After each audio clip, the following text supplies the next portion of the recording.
Muzeum Hymnu Narodowego jest muzeum, które istnieje od 40 lat już. Jest to oddział Muzeum Narodowego w Gdańsku. Jest to dość nietypowe muzeum, bo naszym głównym tematem jest obiekt, który nie istnieje fizycznie, znaczy hymn. Najważniejszym obiektem w naszych zbiorach też jest obiekt, którego de facto nie mamy, czyli jest to faksymile rękopisu Józefa Wybickiego. Oryginał, jeżeli przetrwał zawieruchę wojenną, to prawdopodobnie znajduje się w archiwach rosyjskich, natomiast my mamy tylko kopię.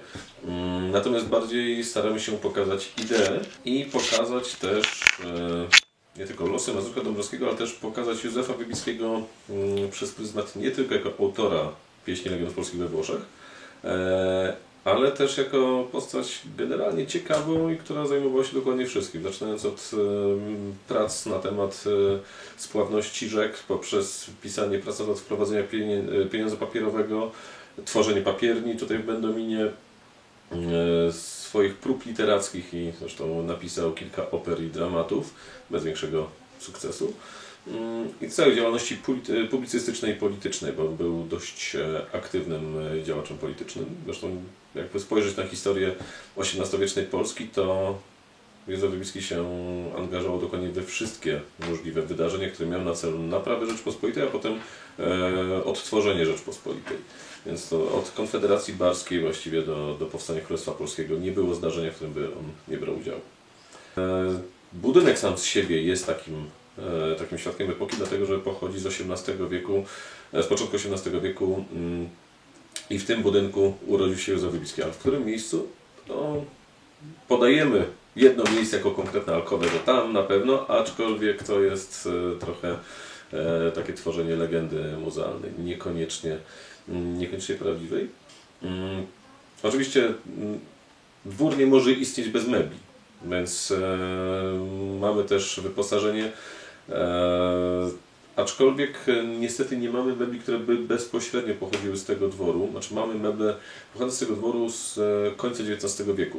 Otrzymaliśmy je od niemieckiej rodziny Dallwajtów, którzy byli właścicielami dworu od drugiej połowy XIX wieku do 1945 roku.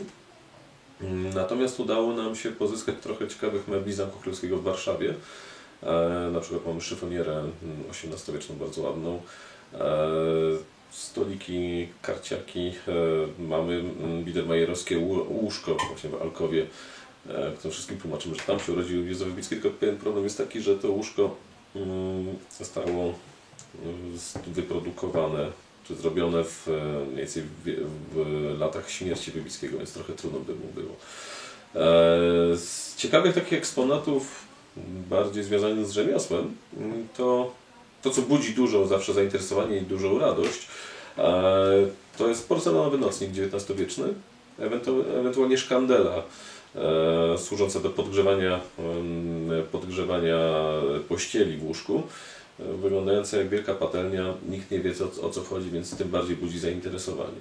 Więc cała idea tego muzeum jest taka, żeby wzbudzić zainteresowanie. Tak staraliśmy się przerobić, bo 4 lata temu zmieniliśmy wystawę stałą i chodziło nam o to, żeby nie zanudzić tematyką patriotyczną, co jest bardzo łatwe, natomiast postarać się pokazać, że Wybicki był bardzo ciekawą postacią i to nie tylko hymn, bo hymnu nie napisał, tylko właśnie pieśń Legionów Polskich we Włoszech, czyli pieśń żołnierską.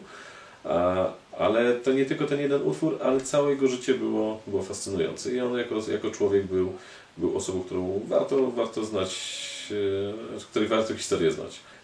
Też przy okazji zależało nam na tym, żeby pokazać generalnie, jak funkcjonował dwór na Pomorzu w XVIII-XIX wieku. Pokazać dwór jako miejsce, gdzie ludzie żyli, gdzie kolejne pokolenia się pojawiały, stąd staramy się wprowadzać trochę wbrew regułom muzealnym, trochę bałaganu na wystawach. Pokazać, że różne rzeczy się pojawiały z kolejnymi pokoleniami i to narastało.